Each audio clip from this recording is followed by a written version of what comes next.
पाप संसार में प्रवेश करता है। आदम और उसकी पत्नी परमेश्वर द्वारा उनके लिए बनाए गए उस सुंदर बगीचे में रहते हुए बहुत खुश थे। उनमें से कोई भी कपड़े नहीं पहनता था। फिर भी इस बात ने उनमें से किसी को शर्मिंदा नहीं किया था, क्योंकि संसार में पाप नहीं था। वे अक्सर उस बगीचे में टहला करते थे और परमेश्वर से बात किया करते थे। लेकिन उस बगीचे में एक सांप था। वह बहुत धूर्त था। उसने उस स्त्री से पूछा, क्या सचमुच परमेश्वर ने तुमसे इस बगीचे के किसी भी पेड़ के फल को खाने से मना किया है? उस स्त्री ने उत्तर दिया, परमेश्वर ने हमसे कहा है कि हम उस भले और बुरे के ज्ञान के पेड़ के अलावा किसी भी पेड़ के फल को खा सकते हैं।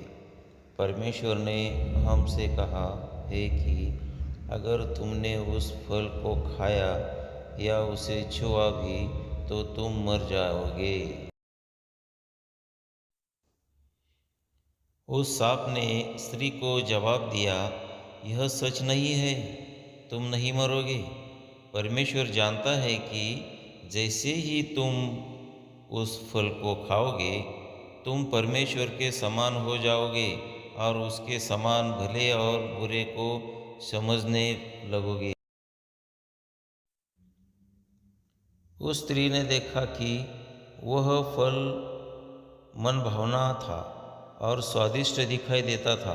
वह भी समझदार बनना चाहती थी, इसीलिए उसने फल को तोड़कर खा लिया। फिर उसने अपने पति को, जो उसके साथ था, वह फल दिया और उसने भी खा लिया।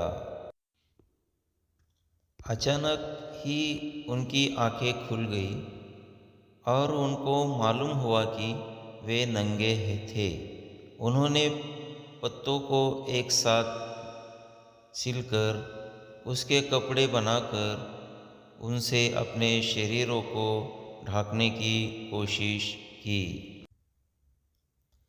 तब पुरुष और उसकी पत्नी ने उस बगीचे में टहलते हुए परमेश्वर की आवाज़ को सुना।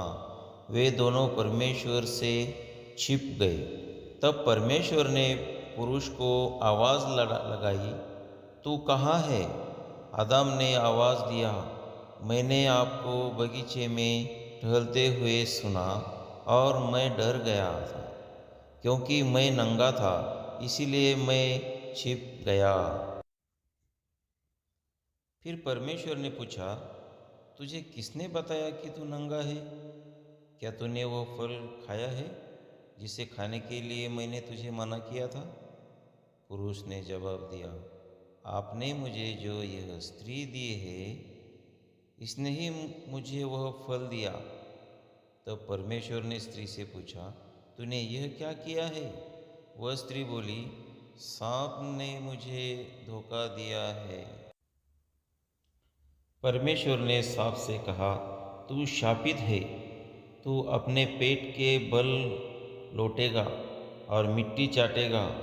तू और यह स्त्री एक दूसरे से घृणा करेंगे और तेरी संतानें और उसकी संतानें भी एक दूसरे से घृणा करेंगी। इस स्त्री का वंशज तेरे सिर को कुचल देगा और तू उसकी एड़ी को डसेगा। तब परमेश्वर ने स्त्री से कहा, मैं तेरे संतान जन्माने को बहुत पीड़ादायक करूँगा। तू अपने पति से लालसा करेगी और वह तुझ पर प्रभुत्व करेगा।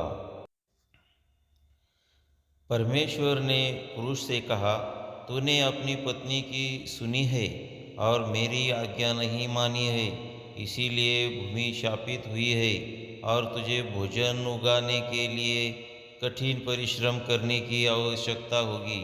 अब तू मर जाएगा और तेरा शरीर मिट्टी में मिल जाएगा।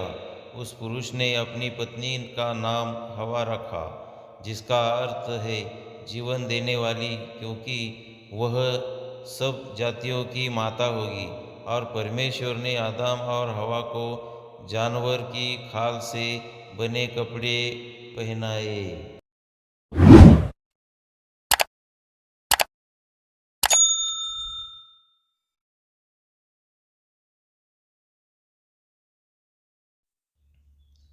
बाइबल की दूसरी कहानी समाप्त। तीसरी कहानी सुनने के लिए तैयार रहिए। यीशु आपको आशीष दे। आमीन।